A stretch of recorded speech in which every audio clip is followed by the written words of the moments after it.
Time to make the models.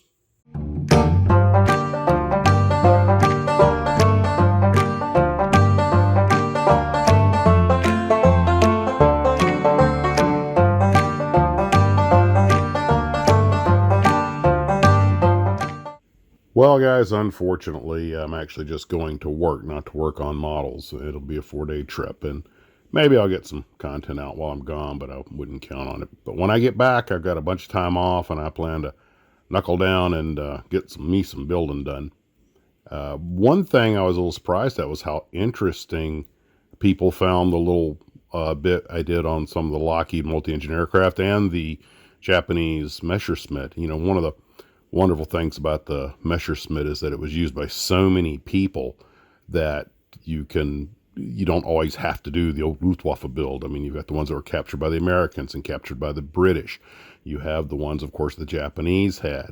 You have, when Tamiya recently made the kit of the Swiss version and the Spanish version. And I mean, just the list goes on. That airplane was used in so many places. That's one of the cool things about Russian equipment. Tanks, cars, planes, is that they sold in so many countries. And I know sometimes we all kind of get a little tired of building another one and Luftwaffe markings. Yeah. So don't forget, a lot of other countries use this equipment. And of course, obviously the same goes for British and American equipment, was used all over the world.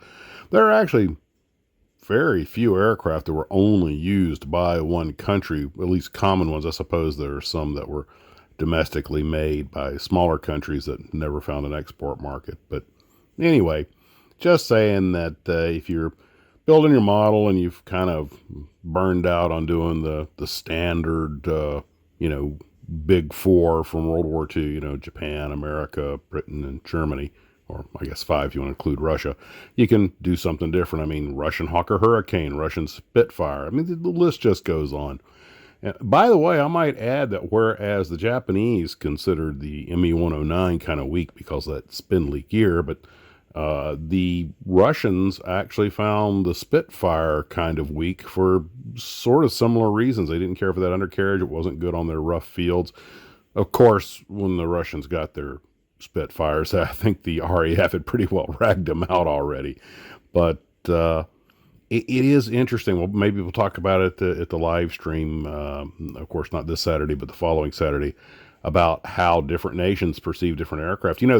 The Japanese Zeros went up against British fighters and some, I believe, Hurricanes and Spitfires. I need to do a little research on that. But they actually, the Spits did not fare very well against the Japanese. They did a great job against the much heavier 109s, but the light, nimble, we think of the Spitfire as being a dainty, nimble airplane, and it was.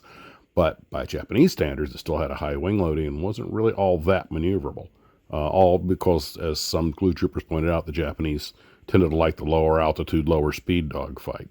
Of course, a lot of people forget that airplanes like the Air Cobra and the Wildcat stood a much better chance against a Zero if they kept it up, I believe it was above 300 miles an hour. So a lot of aircraft have a milieu, and the same can be said for armor. A lot of tanks have a milieu, someplace they're really good at, and then other things they're not.